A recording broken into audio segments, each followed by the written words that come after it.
Hello aspirant, स्वागत है आप सभी का CGPSC ABCD में। इससे पहले के वीडियो में हमने छत्तीसगढ़ की जनजाति का भाग 1 देखा था, ठीक है, जिसमें हमने देखा था कि छत्तीसगढ़ में कौन कौन सी जनजातियां हैं, कौन कौन सी विशेष पिछड़ी जनजातियां हैं, संविधान में उनके क्या प्रावधान हैं और कितनी जातियाँ, कितनी जनजातियाँ हैं और उनकी उपजातियाँ हैं। साथ ही हमने देखा था कि कौन कौन से क्षेत्र में वे निवासरत हैं, उनके क्या क्या पारंपरिक कार्य होते हैं। इन सारे चीज़ों का हमने क्वेश्चंस के माध्यम पे देखा था, ठीक है। इससे पहले के वीडियो में जो कि भाग 1 था जनजातियों वाला, उसमें हमने 10 क्वेश्चन किया था, ठीक है। कितने क्वेश्चंस? 10 क्वेश्चन किया था। और वो 10 क्वेश्चन के माध्यम से ही, उसके एक्सप्लेनेशन के माध्यम से ही हमने कम से कम 5 से 6 टॉपिक जो कि जनजाति का होता है, उन 6 टॉपिक्स को हमने कंप्लीट किया था, ठीक है। और मैं उसी के क्रम में ये छत्तीसगढ़ की जनजाति का भाग 2 का वीडियो लेकर आया हूँ, जिसमें हम 10 क्वेश्चन फिर से हम ट्राई करेंगे, ठीक है। हम 10 क्वेश्चन फिर से हम यहाँ पे उसको एक्सप्लेन करेंगे, उसको सॉल्व करने की कोशिश करेंगे। और ये जो 10 क्वेश्चन है बहुत ही ज़्यादा इंपॉर्टेंट है, क्योंकि ये किसी भी एग्जाम में आए हुए नहीं है, परंतु पुराने जो अनुभव है उसके हिसाब से मैंने 10 क्वेश्चन खुद ही तैयार किया है, जो पहले एग्जाम में पूछे जा चुके हैं, और उन्हीं के पैटर्न पर आधारित मैं एकदम 10 न्यू क्वेश्चंस आपके लिए लेकर आया हूँ, ठीक है। तो उम्मीद करूँगा कि आप इन सारे क्वेश्चंस को पहले खुद ट्राई करेंगे, इसके बाद आंसर को मैच करते हुए एक्सप्लेनेशन को देखेंगे, ठीक है। इस वीडियो के अंदर हम 10 क्वेश्चन देखेंगे जो कि छत्तीसगढ़ के जनजातियों से संबंधित होगा, और उसके अंदर भी हम जनजातियों के युवा गृह, उनके किस प्रकार के स्थानांतरण कृषि होते हैं, किस प्रकार के विवाह उनमें पाए जाते हैं, गोदना के बारे में हम देखेंगे, टैटू के बारे में, कौन कौन सी देवी देवता होते हैं उनके, इन सारी चीज़ों के बारे में हम ये 10 क्वेश्चन के माध्यम से हम कंप्लीट करेंगे, ठीक है। तो चलिए और लेट ना करते हुए हम क्वेश्चन नंबर 1 की ओर बढ़ते हैं, और बने रहिए वीडियो के लास्ट तक और ध्यान से उसको समझते चलिए, ठीक है। यदि अगर 10 में से आप 8 क्वेश्चन का भी आंसर आप दे पा रहे हैं 10 में से, मतलब आपकी तैयारी ठीक ठाक है, ठीक है। आप इस टॉपिक को लेकर एग्जाम में एकदम बेफिक्र रहें, आपसे क्वेश्चन बनेगा, ठीक है। तो ये 10 क्वेश्चन एकदम नया है, और मैं कोशिश कर रहा हूँ कि क्वेश्चंस के माध्यम से ही इन सारे टॉपिक्स को कंप्लीट कराया जाए, ठीक है। इसलिए जो वीडियो है थोड़ा लेंदी भी हो जाता है, ठीक है। चलिए हम क्वेश्चन नंबर 1 की ओर बढ़ते हैं और देखते हैं हमारा पहला क्वेश्चन जो है क्या है। क्वेश्चन नंबर 1 है हमारा कि छत्तीसगढ़ के जनजातियों में घोटुल के बारे में क्या सत्य है, ठीक है। अगर आप छत्तीसगढ़ की तैयारी कर रहे हैं, PSC की तैयारी, तो आप इतना तो समझ में आ गया होगा, अब तक कई बार ये शब्द जो है घोटुल, इसको सुनने को मिला होगा। तो ये घोटुल क्या है, इनके बारे में 3 कथन दिया हुआ है। ये तीनों में से कौन कौन से कथन सत्य हैं, कौन कौन से गलत है, उसके बाद हमको उचित विकल्प के आधार पर हमको ये चारों विकल्प को चयन करना है इन सब के माध्यम से, ठीक है। तो जो पहला जो कथन है वह है, यह मुड़िया या फिर मुड़िया जनजाति का युवा गृह है। दूसरा, घोटुल का वास्तविक नाम गोटुल होता है, जिसका अर्थ होता है गोंगा स्थल, या फिर उसी को जनजातीय भाषा में विद्या स्थल कहा जाता है।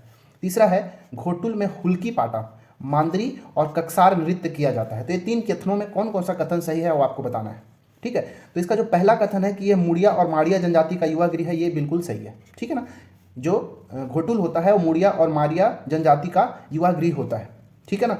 दूसरा, घोटुल का वास्तविक नाम गोटुल होता है तथा उसका अर्थ गोंगा स्थल अर्थात विद्या स्थल होता है, ये भी बिल्कुल सही है, दूसरा कथन भी सत्य है। तीसरा, घोटुल युवा गृह के अंदर हुल्की पाटा, मांदरी और कक्सार नृत्य किया जाता है, ये भी सही है। मतलब इसके जो तीनों कथन हमारा सही है। इस प्रकार जो ऑप्शन नंबर बी है कि 1, 2 और 3 तीनों सत्य, ये हमारा आंसर होगा, ठीक है। युवा गृह जनजातियों के अंदर बहुत ही फेमस होते हैं। ये उनके शिक्षा का माध्यम होता है, जहाँ पर युवा युवतियों को शिक्षा दिया जाता है, उन्हें संस्कार दिया जाता है, उनकी संस्कृति के बारे में बताया जाता है, उन्हें किस प्रकार समाज में रहना चाहिए, अपने संस्कृति को कैसे आगे बढ़ाएं, इन सारी चीज़ों की शिक्षा दिया जाता है। कई बार से इन युवा गृहों के अंदर जो युवक युवती हैं अपने जीवन साथी का भी चुनाव करते हैं, ठीक है। इस प्रकार जो युवा गृह होता है जनजातियों के अंदर बहुत ही महत्वपूर्ण भूमिका अदा करता है, ठीक है। तो ये घोटुल के बारे में तीनों कथन जो है बिल्कुल सत्य है, ठीक है। देखिए घोटुल जो है, घोटुल में जो पुरुष सदस्य होते हैं, मैं यहाँ पे लिख रहा हूँ घोटुल के बारे में कुछ और फैक्ट को मैं यहाँ पे इंक्लूड करता हूँ, आप भी उसको देखिएगा, ठीक है। घोटुल में पुरुष और महिला दोनों ही तरह उसमें उसके सदस्य होते हैं, ठीक है। तो जो पुरुष सदस्य होते हैं, ठीक है, पुरुष सदस्य जो होते हैं उन्हें चेलिक कहा जाता है। क्या कहा जाता है? चेलिक। वहीं जो महिला सदस्य होते हैं, ठीक है, महिला सदस्यों को मोटियारिन कहा जाता है। क्या कहा जाता है? मोटियारिन। और जो पुरुष सदस्य के जो प्रमुख होते हैं, ठीक है, ये सारे चीज़ एग्जाम में पूछा गया, ठीक है। जो पुरुष सदस्य का जो प्रमुख होता है उसे सिरेदार कहा जाता है, सिरेदार। और जो महिला सदस्य का जो प्रमुख होता है उन्हें बेलोसा कहा जाता है, ठीक है। ये सारे चीज़ आपको याद होना चाहिए। इस घोटुल के अंदर जो वाद्य यंत्र का प्रयोग किया जाता है, वाद्य यंत्र, वह होता है मांदर, ठीक है। मांदर वाद्य यंत्र का इस घोटुल नृत्य के, जब ये घोटुल होता है तो घोटुल नृत्य भी किया जाता है, उसके अंदर मांदर का यूज़ किया जाता है, ठीक है ना। इतना चीज़ आपको पता होगा। देखिए जो घोटुल में जो खटिया होता है उस खटिया को कटकुल कहा जाता है। क्या कहा जाता है? कटकुल, ठीक है। क्या इतना चीज़ समझ में आया आपको? ठीक है, उम्मीद है आपका इसका आंसर बिल्कुल सही होगा, जो कि ऑप्शन नंबर बी था, ठीक है। चलिए क्वेश्चन नंबर हम 2 की ओर बढ़ते हैं और देखते हैं क्वेश्चन नंबर 2 क्या है। दूसरा प्रश्न जो हमारा है कि निम्नलिखित कथनों में सुमेलित कथनों की पहचान करना है। यहाँ पे हमारे पास 5 कथन दिया हुआ है, जिसमें जो कथन के बाएं साइड जनजातियों का नाम दिया हुआ और दाहिने साइड युवा गृह के, उनके संबंधित युवा गृहों का नाम दिया है, ठीक है। तो बताना है कि कौन कौन सा जो है सही सुमेलित किया गया है, और उसके बाद हमको ये 4 ऑप्शन में से सही विकल्प का चयन करना है, ठीक है। तो यहाँ से क्वेश्चन ज़्यादातर चांस बनते हैं एग्जाम में, हमेशा पूछा जाता है। तो देखते हैं क्या होता है। जो उरांव होता है, उरांव जनजातियों में जो उनके युवा गृह को धूमकुरिया कहा जाता है, ये बिल्कुल सत्य है, ठीक है। वीडियो को पॉज करके आप इसका आंसर भी खुद से ट्राई करेंगे, ठीक है। दूसरा, भारिया, भारिया जनजाति का युवा गृह गितियोना होता है क्या? नहीं, ये गलत दिया हुआ है, ठीक है। तीसरा, परजा, परजा जनजाति के युवा गृह को धांगा बक्सर कहते हैं, ये बिल्कुल सही है, ठीक है। भूइयाँ, भूइयाँ जनजाति का युवा गृह कोशी घोटुल नहीं होता, ये गलत है। और पांचवा है मुड़िया, मुड़िया जनजाति का जो युवा गृह होता है घोटुल, अभी हमने पहले क्वेश्चन में देखा था। इस प्रकार अगर हम सही विकल्प की बात करें तो 1, 3 और 5, 1, 3, 5 वाला कौन सा है भाई? ये ऑप्शन नंबर बी, अर्थात ऑप्शन नंबर बी जो है हमारा राइट आंसर होगा, ठीक है। तो उरांव का जो युवा गृह है उसका नाम धूमकुरिया होता है। जो भारिया होता है, भारिया जनजाति के युवा गृह का नाम क्या होगा? ठीक है, बताइए क्या आपको पता है? तो भारिया जनजाति का जो युवा गृह होता है उसे धसरवासा कहा जाता है। क्या कहा जाता है? धसरवासा, ठीक है। तो ये गितियोना किसका होता है? तो गितियोना बिरहोर जनजाति का होता है, ठीक है। बिरहोर जनजाति का जो युवा गृह होता है उसे गितियोना कहा जाता है। कई बार से इसे गितियोरा भी कहा जाता है, ये दोनों से पूछ देता है तो आपको दोनों याद होना चाहिए, गितियोरा, ठीक है। परजा का धांगा बस्कर बिल्कुल सही है। भूइयाँ, भूइयाँ जनजाति का जो युवा गृह है उसका नाम होता है रंगभंग, रंगभंग, ठीक है। तो ये कोसी घोटुल किसका होता है? तो कोसी घोटुल जो है वो अबूझ माड़िया और माड़िया जनजाति का होता है, ठीक है। अबूझ माड़िया और माड़िया जनजाति, इन दोनों जनजातियों का जो युवा गृह है उसे कोशी घोटुल के नाम से जाना जाता है, ठीक है। और मुड़िया का तो घोटुल होता ही है, ठीक है ना। देखिए उरांव का हो गया धूमकुरिया, ये ठीक है। अगर आप और अन्य जनजातियों के अंदर भी देखना चाहें, जैसे कोंध जनजाति, यहाँ पे लिखता हूँ मैं, एक जनजाति है कोंध, ठीक है। कोंध जनजाति का जो युवा गृह होता है, तो जो पुरुषों का जो युवा गृह होता है, पुरुषों के युवा गृह को धांगड़ा घर कहा जाता है, धांगड़ा घर कहा जाता है। वहीं जो महिलाओं का जो युवा गृह होता है उसे धांगड़ी घर के नाम से जाना जाता है, धांगड़ी घर, ठीक है। देखिए जो ये उरांव जनजाति के जो लोग होते हैं, जो सदस्य होते हैं, तो जो लड़कों के रहने का जो स्थान होता है, ठीक है, लड़कों का रहने का जो स्थान होता है, लड़कों के रहने के स्थान को जे लोड़पा कहा जाता है, ये एकदम नया है, ठीक है, जे लोड़पा। वहीं जो लड़कियां होती हैं, ठीक है, लड़कियां, उनके रहने के स्थान को पे लोड़पा कहा जाता है, ठीक है। क्या इतना क्लियर हुआ? अब देखिए, तो जो ये धूमकुरिया के अंदर जो पुरुष सदस्य होते हैं, ठीक है, मैं यहाँ पे लिख रहा हूँ धूमकुरिया के अंदर, यहाँ पर स्पेशल तो मैं यहाँ पे लिखता हूँ, धूमकुरिया किसका? उरांव जनजाति का युवा गृह है। तो इनमें जो पुरुष होते हैं, इनके पुरुष सदस्य को धांगर महतो कहा जाता है, ठीक है, सॉरी धांगर कहा जाता है। और इनका जो प्रमुख होता है उन्हें धांगर महतो कहा जाता है, धांगर महतो। वहीं जो महिला सदस्य होती हैं, महिला सदस्य, उन्हें धांगरिन, ठीक है। और जो महिला सदस्य के जो प्रमुख होते हैं उन्हें बारकी धांगरिन कहा जाता है, बारकी धांगरिन, ठीक है। इतना समझ में आया आप सभी को? इतना चीज आप सभी को याद होना चाहिए, ठीक है। चलिए अब हम चलते हैं नेक्स्ट क्वेश्चन नंबर 3 की ओर।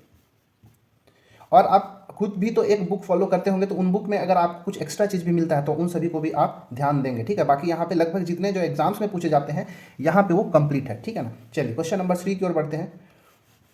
क्वेश्चन नंबर 3 है कि जनजातियों और उनसे संबंधित स्थानांतरित कृषि को में कौन कौन से जो है असुमेलित है, हमको ये बताना है। जो बायां साइड है वो जनजातियों का नाम दिया हो और दाहिना साइड जो है स्थानांतरित, उनसे संबंधित स्थानांतरित कृषि दिया गया है। देखिए जो जनजातियों द्वारा जो कृषि किया जाता है उसे स्थानांतरित कृषि कहा जाता है। समझ में आया क्या बोल रहा हूँ? जनजातियों द्वारा की जाने वाली कृषि को स्थानांतरित कृषि कहते हैं। इसे देश के कई भागों में इन्हें झूम कृषि के नाम से भी जाना जाता है। ठीक है, झूम कृषि के नाम से। अगर स्थानीय भाषा में देखा जाए तो स्थानांतरित कृषि को डिप्पी कृषि, दिप्पी कृषि भी कहा जाता है, या फिर कई बार से इसके पेंड्रा कृषि कहा जाता है, पेंड्रा कृषि। ठीक है, तो अब इसमें हम देखते हैं कि कौन कौन सा जो है ये असुमेलित है। ठीक है, इसमें से चार में से कौन सा जो ऑप्शन है असुमेलित है? तो बैगा या फिर पांडो, इनका जो स्थानांतरित कृषि होता है वो व्यवहार होता है। बिल्कुल ये सही है। ठीक है, बैगा और पांडो जनजाति का जो स्थानांतरित कृषि होता है वो व्यवहार होता है। ठीक है, कोरवा जनजाति का जो युवा गृह होता है उसे क्या कहा जाता है? तो ये भी बिल्कुल सही है। कोरवा जनजाति का जो युवा गृह है उन्हें देवारी कहा जाता है, ये भी ठीक है। माड़िया जनजाति का जो स्थानांतरित कृषि है उसे पेद्दा के नाम से जाना जाता है, ये भी ठीक है। परंतु जो चौथा भतरा है, इन भतरा जनजाति का जो युवा गृह है उसे दहिया नहीं कहा जाता है, ये गलत है। ठीक है, तो हमारा आंसर जो है ऑप्शन नंबर डी होगा। बल्कि भतरा जनजाति द्वारा जो किया जाने वाला स्थानांतरित कृषि है वो दहिया है। थोड़ा सा मात्रा का बस अंतर है, ये दहिया होता है जबकि ये क्या दिया हुआ है? दाहिया। तो भतरा जनजाति का जो युवा गृह है उसे दहिया कहते हैं। ठीक है, परंतु ये दाहिया किसका है भाई? तो ये तो दाहिया कृषि है, जो स्थानांतरित कृषि है वो कमार जनजाति का है। ठीक है, याद रहेगा, कमार जनजाति का जो स्थानांतरित कृषि है उसे दाहिया के नाम से, यहाँ पे आ की मात्रा है। ठीक है, और दहिया ये अ की मात्रा है भतरा में। ठीक है ना, इतना चीज आपको क्लियर होना चाहिए। वहीं यदि गोंड जनजाति के अंदर देखा जाए, गोंड जनजाति के अंदर, तो उसे धारिया, ठीक है, और बेवार, ठीक है, धारिया और बेवार कहा जाता है गोंड जनजाति के अंदर जो कृषि होता है। ठीक है, बैगा का, ठीक है, बैगा जनजाति हो या फिर पंडो जनजाति हो, ठीक है, बैगा या फिर पंडो जनजाति है, तो इनमें बेवरा या फिर बेवार, ये दोनों में से कोई सा भी। तो बैगा का बेवार एग्जाम में एक बार पूछा गया है। ठीक है, तो बैगा या पंडो का दोनों में से बेवरा या बेवार होता है। यहाँ भी मैंने पंडो का इसका तो लिखे ही, हम पहले ही लिख चुके हैं। ठीक है, अगर हम माड़िया और अबूझ माड़िया की बात करें, माड़िया तथा अबूझ माड़िया, ठीक है, इनके जो स्थानांतरित कृषि होता है उसको हम पेद्दा कहते हैं। ठीक है, ये पेद्दा यहाँ पे लिखा हुआ है, माड़िया का तो है ही, साथ साथ अबूझ माड़िया जनजाति का भी जो है वो पेद्दा ही कहलाता है। ठीक है, क्या इतना चीज़ क्लियर हुआ सबको? तो हमको यहाँ पे कंफ्यूजन नहीं होना चाहिए। भतरा में दहिया होता है और दाहिया कृषि किसके अंदर? कमार के अंदर होता है। ठीक है, इस क्वेश्चन के लिए इतना ही। चलिए क्वेश्चन नंबर हम 4 की ओर बढ़ते हैं। क्वेश्चन नंबर 4, क्वेश्चन नंबर 4 है, जनजातियों में प्रचलित विवाह के नाम और उनके प्रक्रिया में असुमेलित है। कौन कौन सा जो है, कौन सा जो इसमें 4 ऑप्शन है जो असुमेलित है, हमको असुमेलित का पहचान करना है। ठीक है, ठीक है, तो लड़की बारात लेकर लड़के के घर जाती है, तो ये पठौनी विवाह, क्या ये सही है क्या? बिल्कुल सही है। ठीक है, ये पठौनी विवाह जो होता है ये गोंड जनजाति के अंदर होता है। ठीक है, मैं एक साथ बता दूंगा आगे कि गोंड जनजाति में कौन कौन सा होता है। तो याद रखना है कि जो लड़की जो है बारात लेकर लड़के के घर जाती है, ठीक है ना, लड़की किसके घर जा रही है? लड़के के घर बारात लेकर जा रही है, तो ये है एक तरह का पठौनी विवाह होता है, तो ये बिल्कुल सही है। दूसरा जो बी है, वर द्वारा वधु मूल्य चुकाने हेतु ससुराल में सेवा देना, इसे लमसेना विवाह कहते हैं, ये भी बिल्कुल सही है। ठीक है, अगर वर जो है वधु मूल्य चुकाने के लिए क्या करता है, अगर उसके पास आर्थिक रूप से ठीक नहीं है तो वह ससुराल में जाता है और वर द्वारा वधु मूल्य न चुका पाने की स्थिति में क्या करता है, वो उसके बदले में ससुराल में सेवा देने का कार्य करता है, उसे लमसेना विवाह कहते हैं। एक्चुअली जो लमसेना शब्द है, लमसेना, इसका जो अर्थ ही होता है ससुराल। ठीक है, लमसेना शब्द का क्या अर्थ होता है? ससुराल होता है। तीसरा, उचित वर न मिलने पर महुआ या चार वृक्ष से विवाह करा देना, क्या ढुको विवाह होता है कि नहीं? ये वाला हमारा गलत है, ये असुमेलित है, यही वाला जो ऑप्शन हमारा सही होगा। ये जो उचित वर न मिलने पर ये महुआ या चार वृक्ष से जो विवाह किया जाता है इसको हम महुआ विवाह कहते हैं, लिख देता हूँ, महुआ विवाह के नाम से जाना जाता है। वहीं ये जो ढुक्कू विवाह है ये पहाड़ी कोरवा और अगरिया जनजाति में होता है। किसके किसके अंदर? पहाड़ी कोरवा और अगरिया जनजाति के अंदर, अगरिया। ठीक है, पहाड़ी कोरवा और अगरिया जनजाति के अंदर ढुक्कू विवाह होता है। इस ढुक्कू विवाह के अंदर जो महिला है, ठीक है, इस ढुक्कू विवाह के अंदर, मैं कहाँ लिखूँ, यहाँ पे लिख देता हूँ ढुक्कू विवाह। ढुक्की विवाह जो है इसमें महिला द्वारा पुरुष के घर घुसकर विवाह किया जाता है। ठीक है, महिला जो है वो पुरुष के घर घुस जाती है और वहीं विवाह करती है। महिला जो है जबरदस्ती पुरुष के घर घुसती है और विवाह करती है, किसके अंदर? ढुक्कू विवाह कहे जाते हैं। ठीक है, ढुक्कू विवाह पहाड़ी, कोरवा और अगरिया जनजाति के अंदर पाया जाता है।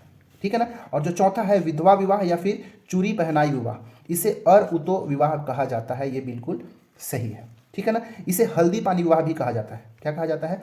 हल्दी पानी विवाह। यहाँ पे लिखता हूँ, हल्दी पानी विवाह। ठीक है, हल्दी पानी विवाह क्या है? अर-उतो विवाह, अर्थात विधवा विवाह को ही अर-उतो विधवा या फिर अर-उतो विवाह या फिर चूरी पहनाई विवाह या फिर विधवा विवाह कहा जाता है। जो ये हल्दी पानी विवाह है ना, ये महिलाओं के लिए तो विधवा विवाह के लिए हो गया, लेकिन पुरुषों के लिए जो है ये विधुर विवाह जो होता है उसके लिए भी हल्दी पानी विवाह के नाम से जाना जाता है, विधुर। ठीक है, जिस पुरुष की जो पत्नी है उसकी मृत्यु हो जाने के बाद जो पुरुष विवाह करते हैं, विधुर विवाह जो कहलाएगा वो हल्दी पानी विवाह के नाम से कहलाता है, जाना जाता है। ठीक है, इतना चीज़ आपको क्लियर होना चाहिए। अगर और कुछ आप देखना चाहते हैं तो जैसे एक पठौनी विवाह तो देख लीजिए, ये गोंड जनजाति के अंदर होता है। लमसेना विवाह भी जो है ये गोंड जनजातियों के अंदर ही पाया जाता है। ठीक है,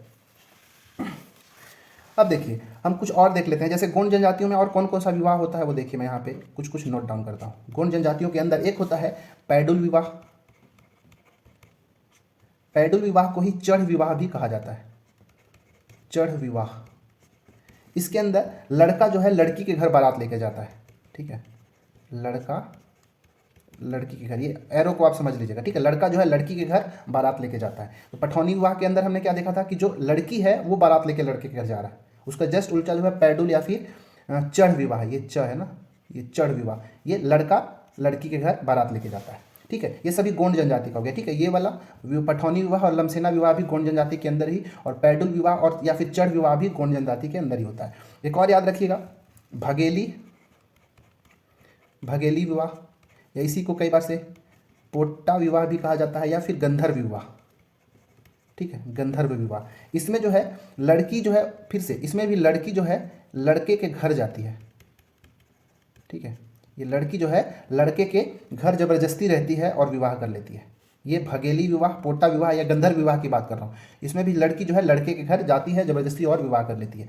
इसके बाद होता है लमसेना विवाह, तो हम ही देख लिए थे। लमसेना विवाह, लमसेना विवाह को और कहा जाता है, देखिएगा मैं नाम बस लिख देता हूँ। लमसेना विवाह को सेवा विवाह भी कह देते हैं, या इसे एक और चरघिया विवाह भी कहा जाता है, चरघिया विवाह। इसमें जो है जो वर होता है वो वधू के घर में ससुराल में रहता है और सेवा का कार्य करता है। ठीक है ना, ये भी गोंड जनजाति के अंदर ही पाया जाता है। देखेंगे तो अगर ये जो लमसेना विवाह या सेवा विवाह या चरघिया विवाह है, इसे कंवर जनजाति में, इसे ही ना मैं बता रहा हूँ, ये कंवर जनजाति के अंदर इसको घरजन विवाह भी कहा जाता है। क्या कहा जाता है? घरजन विवाह। ठीक है, परंतु जो बिंझवार जनजाति होते हैं, ठीक है, बिंझवार जनजाति, उनके अंदर इसको घरजिया विवाह भी कहा जाता है, घरजिया। ठीक है, क्या इतना समझ में आ रहा है ना? कंवर, ये सेम लमसेना विवाह को ही कंवर जनजाति में घरजन विवाह और बिंझवार जनजाति में घरजिया विवाह के नाम से जाना जाता है। गोंड जनजाति के अंदर एक और विवाह होता है जिसको बोलते हैं दूध लौटावा विवाह, दूध लौटावा विवाह। ठीक है, इस दूध लौटावा विवाह की ऐसी प्रवृत्ति होती है कि इसमें जो वर होता है, या फिर बोल सकते हैं कि ममेरे फुफेरे जो भाई बहन होते हैं उनमें ही शादी कर दिया जाता है। ठीक है, ममेरे फुफेरे भाई बहनों की शादी करा दी जाती है। एक और होता है छठवां, जिसको हम कहते हैं अपहरण विवाह। ठीक है, अपहरण विवाह, अपहरण विवाह को ही पायसोतुर विवाह भी कहा जाता है। ये सारे चीज़ों को एग्जाम में पूछा गया है। ठीक है, इसीलिए मैं यहाँ पे इंक्लूड कर रहा हूँ, अपहरण विवाह या फिर पायसोतुर विवाह। इसके अंदर जो युवक होता है युवती का अपहरण कर लेता है, जो वर होता है वधू का अपहरण कर लेता है और उसके साथ विवाह करता है। ठीक है ना, इतना चीज़ आपको समझ में आना चाहिए। अगर एक आध और देखना है तो एक होता है हठ विवाह। क्या होता है? हठ विवाह। कहाँ पे लिखे हैं? यहाँ पे, हठ विवाह। हठ विवाह को ही पैठुल विवाह भी कहा जाता है। हठ विवाह को क्या कहा जाता है? पैठुल विवाह के नाम से जाना जाता है। इसमें लड़की द्वारा क्या होता है, जबरदस्ती लड़का के घर जाते हैं और वो विवाह कर लेती है। लड़की ना, लड़की जो है लड़का के घर जाती है, यहाँ पे लिखता हूँ मैं, लड़की लड़का के घर जाती है और जबरदस्ती विवाह कर लेती है, जिसको हठ विवाह या फिर पैठुल विवाह के नाम से जाना जाता है। ठीक है, बैगा में इसे पैठू विवाह भी कहा जाता है या फिर पैठुल विवाह भी कहा जाता है। किसके अंदर? बैगा के अंदर। ठीक, चलिए अब हम, इतना पर्याप्त है इस क्वेश्चन के लिए। नेक्स्ट क्वेश्चन नंबर 5 की ओर बढ़ते हैं। तो इसका आंसर क्या था? ऑप्शन नंबर सी, तो उचित वर न मिलने पर महुआ विवाह कर दिया जाता है। Question number 5। क्वेश्चन नंबर 5 है, निम्नलिखित में से किस जनजाति विवाह में युवक द्वारा युवती का अपहरण करके विवाह किया जाता है? इसके बारे में तो मैं पहले भी बता दिया, ठीक है, कि ऐसा कौन सा विवाह है चारों में से जिसमें युवक युवती का अपहरण कर लेता है और फिर उसके साथ विवाह कर लेता है, ठीक है। तो पायसोतुर विवाह, पारिंगधन विवाह, पाटो विवाह या फिर गुरावट विवाह क्या है? इसका जो सही आंसर है क्या है? पायसोतुर विवाह है, ठीक है ना। पायसोतुर विवाह के अंदर जो युवक होता है युवती का अपहरण करके विवाह कर लेता है, ठीक है। तो मतलब ये कह सकते हो कि पायसोतुर विवाह को ना अपहरण विवाह भी तो कहते हैं, ठीक है, अपहरण विवाह के नाम से भी जाना जाता है, ठीक है। अब देखेंगे ये पारिंगधन विवाह, ये क्या होता है? पारिंगधन विवाह को क्रय विवाह भी कहा जाता है, ठीक है।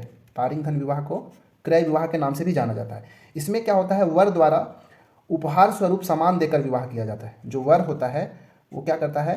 उपहार स्वरूप देता है, ठीक है, उपहार दान देता है और मतलब उपहार का सामान देता है, इसके बाद उस लड़की से विवाह कर लेता है। तो इसे हम पारिंगधन विवाह या क्रय विवाह के नाम से जानते हैं, ठीक है ना। एक है पाटो विवाह, ठीक है, पाटो विवाह। ये पाटो विवाह जो है ना, ये कोरकू जनजातियों में होता है, ठीक है। पाटो विवाह किसके अंदर? कोरकू जनजातियों के अंदर होता है। इसके अंदर जो स्त्री होते हैं उनका पुनर्विवाह कर दिया जाता है, स्त्रियों का पुनर्विवाह किया जाता है,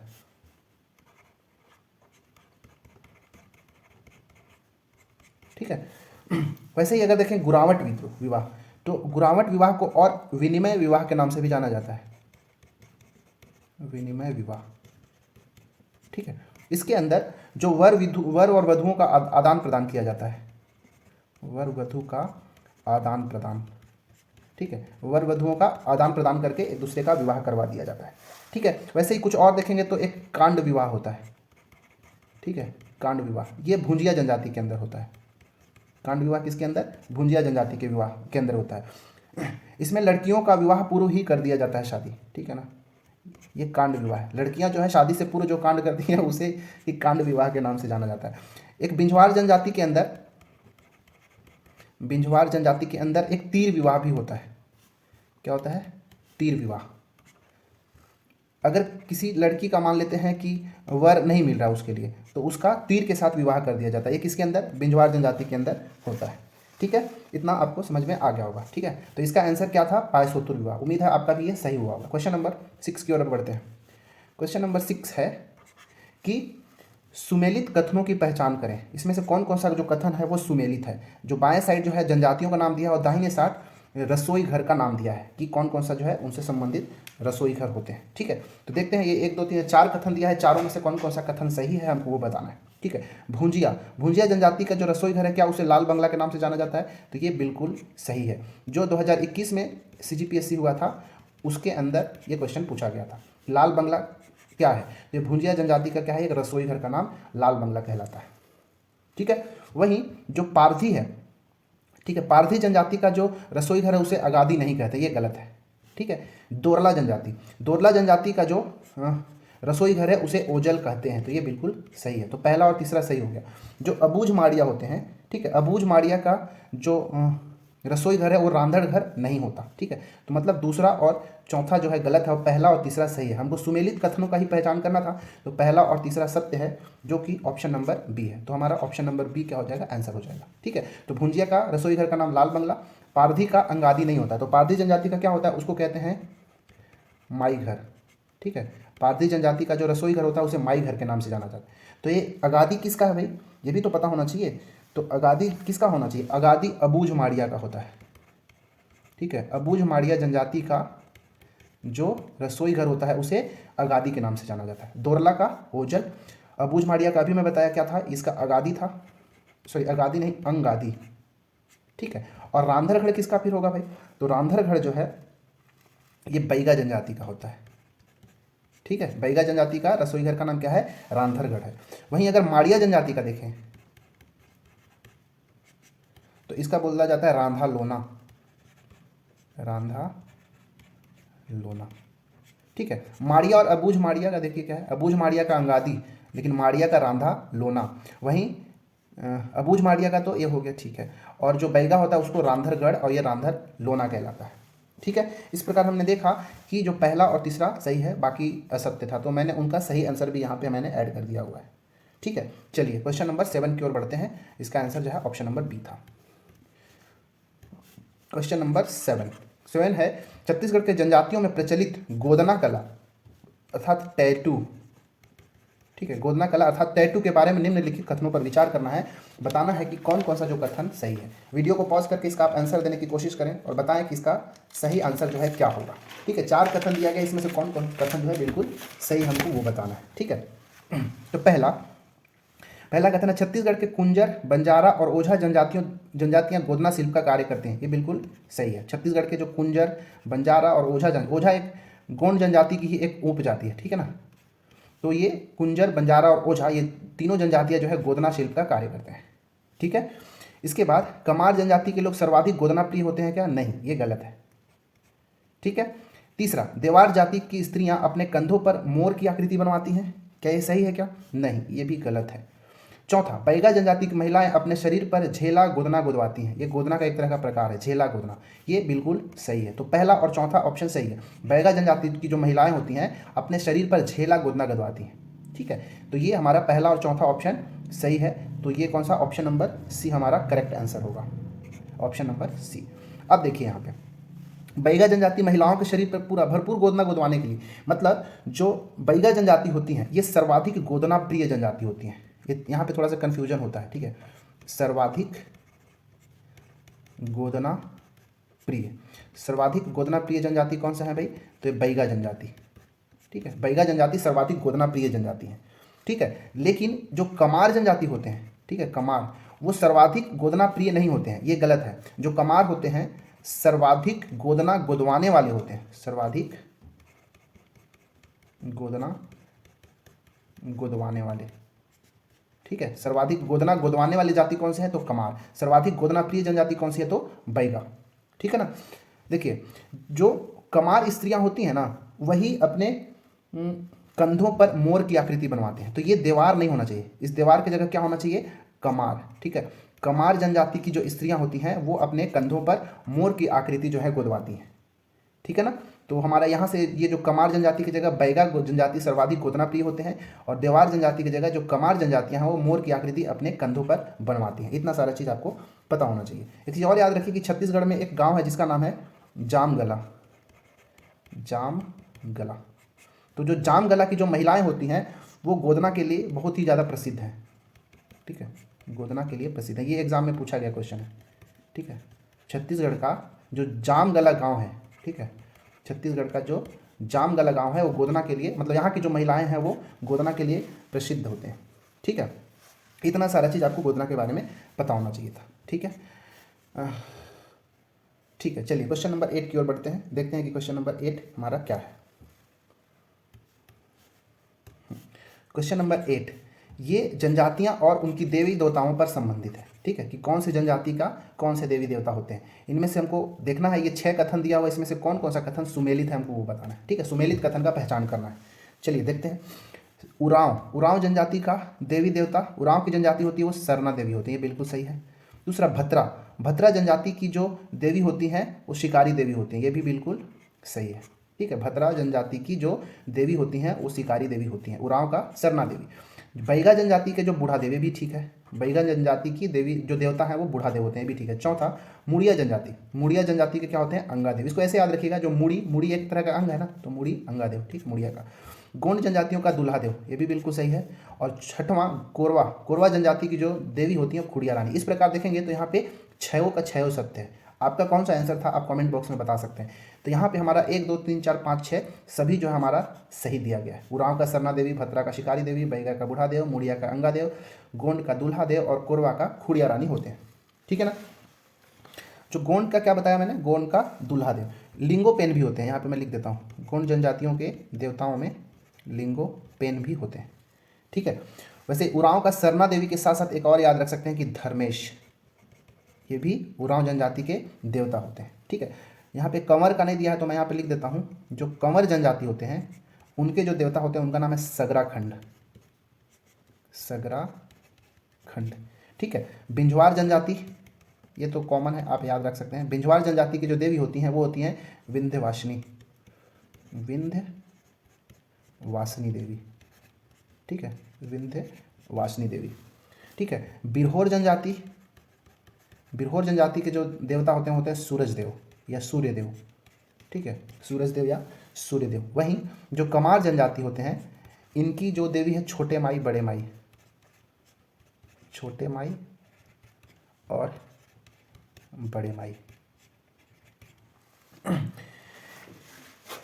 ये जो जनजातियां होती हैं ना एक पारलौकिक शक्ति पर भी विश्वास करती हैं। ठीक है, क्या बोल रहा हूँ कि जो जनजातियां होती हैं इनके लिए एक पारलौकिक शक्ति होती है, जो विश्वास करते हैं कि इसके अलावा भी कोई ऐसे हैं जो सब कुछ को कंट्रोल करते हैं। तो बोंगा देव को पारलौकिक शक्ति के रूप में वो जानते हैं, बोंगा देव को।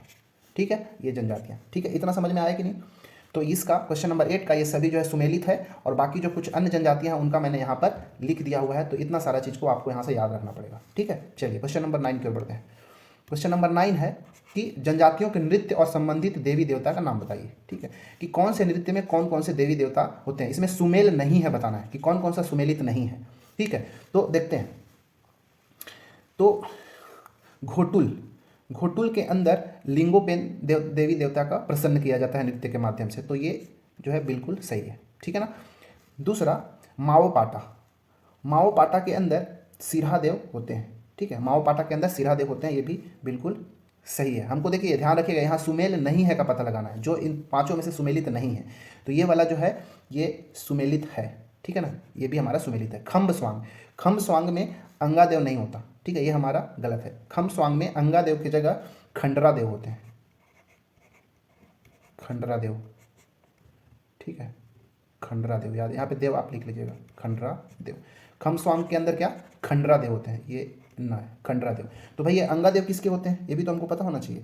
तो अंगादेव जो है ये मड़ई के अंदर, मड़ई नृत्य जो होता है ना उनके अंदर अंगादेव की पूजा की जाती है।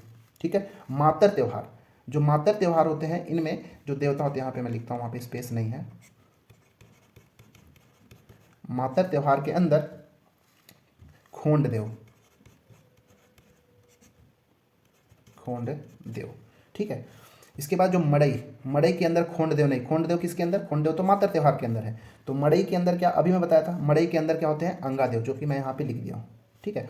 शैला जो नृत्य होता है इसमें कौन से देव की पूजा किया जाता है, तो शैला के अंदर आदि देव की पूजा की जाती है, आदि देव को प्रसन्न किया जाता है, आदि देव।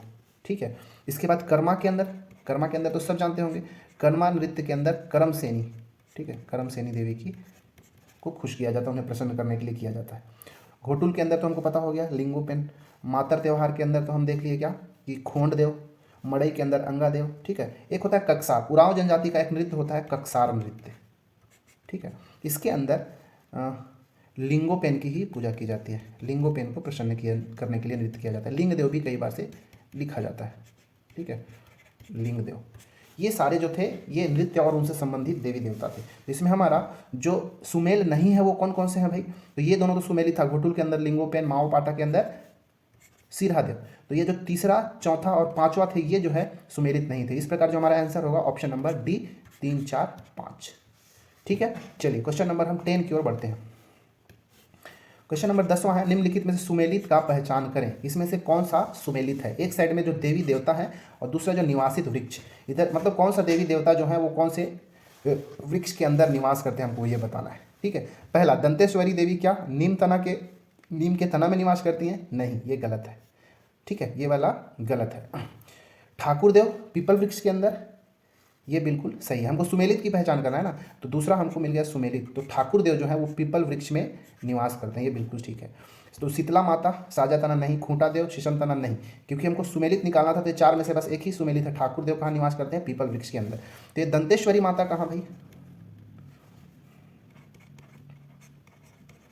दंतेश्वरी माता। तो जो दंतेश्वरी माता होती हैं वो बांस में या फिर जो महुआ का तना, बांस या महुआ का जो तना होगा उसमें निवास करती हैं, कौन, दंतेश्वरी माता। ठीक है। तो ये ठाकुर देव तो पीपल, ये सही है। शीतला माता कहाँ निवास करेंगी भाई, शीतला माता, शीतला माता जो है महुआ तना में, महुआ तना में शीतला माता। वहीं खूंटा देव, खूंटा देव खूटा देव कहाँ निवास करेंगे? तो ये साजा, साजा एक वृक्ष होता है, तो साजा वृक्ष के जो तना होता है उसमें खूटा देव निवास करते हैं। ठीक है, तो शीशम के अंदर कौन निवास करते होंगे? शीशम जो तना होता है उसमें याद रखिएगा सिंहराज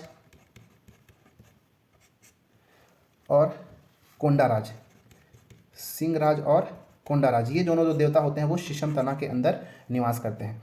साजा तना के अंदर कौन सा हो गया? खूंटा देव हो गया। शीतला माता कहाँ निवास करती है? महुआ तना के अंदर। और दंतेश्वरी माता बांस और महुआ के अंदर निवास करती है। ठीक है, एक और याद रखिएगा रूपशिला माता। ठीक है, रूपशिला जो ये देवी होती हैं ये निवास करती हैं बांस तना के अंदर, बांस तना के अंदर। वहीं एक हिंगलाजिन देवी, हिंगलाजिन माता। ठीक है, हिंगलाजिन देवी जो है ये भी बांस के तना में ही निवास करती हैं, बांस तना में। ठीक है, बाकी तो इतना सब कुछ हम देख ही लिए। तो ये सब जो थे देवी देवता और वो कहाँ निवास करते थे वो था। तो ये था आज का हमारा 10 क्वेश्चन इस वीडियो के लिए। ये वीडियो कैसा लगा आप कमेंट बॉक्स में बताएं। अगर वीडियो अच्छा लगता है तो लाइक अवश्य करें, चैनल को सब्सक्राइब भी करें और इसे शेयर करें। ठीक है, और बेल आइकन को भी आप क्लिक कर सकते हैं कि जब भी मैं वीडियो डालूँ तो आपको नोटिफिकेशन मिल जाता है। ठीक है, तो इस वीडियो के लिए इतना ही। Thank you very much. मिलते हैं अगले वीडियो में। चलिए, तब तक के लिए आप अच्छे से अपना पढ़ाई करते रहिए, क्योंकि अब ज़्यादा समय CGPSC के लिए बचा हुआ है नहीं। मुश्किल से अब 30 डेज़ मान के आप चलिए कि इतना दिन जो है वो बच गया। तो ये जो समय है बहुत ही ज़्यादा इंपॉर्टेंट है। एक एक पल का भी एकदम सही तरीके से यहाँ पे यूज़ करना है। टाइम वेस्ट जो है बिल्कुल नहीं करना चाहिए। अगर कोई सीरियस कैंडिडेट होगा तो कभी भी अभी टाइम वेस्ट नहीं करेगा। वो अभी आपको क्या करना है? रिविज़न करना है, टेस्ट पेपर लगाना है। ठीक है, मॉक टेस्ट जहाँ से देना है आप दे सकते हैं। एक्स्ट्रा अब नए चीज़ों को आप नहीं पढ़ेंगे। अगर आप तैयारी किए हैं साल भर तो जो अब तक पढ़े हुए हैं केवल उन्हीं चीज़ों का रिवीजन करें, उनका टेस्ट पेपर दें, मॉक टेस्ट दें, और करेंट अफेयर को भी आप कंटिन्यू अब करके रखें। ठीक है, तो चलिए इस वीडियो में अब अगले वीडियो में मिलते हैं। तब तक के लिए धन्यवाद।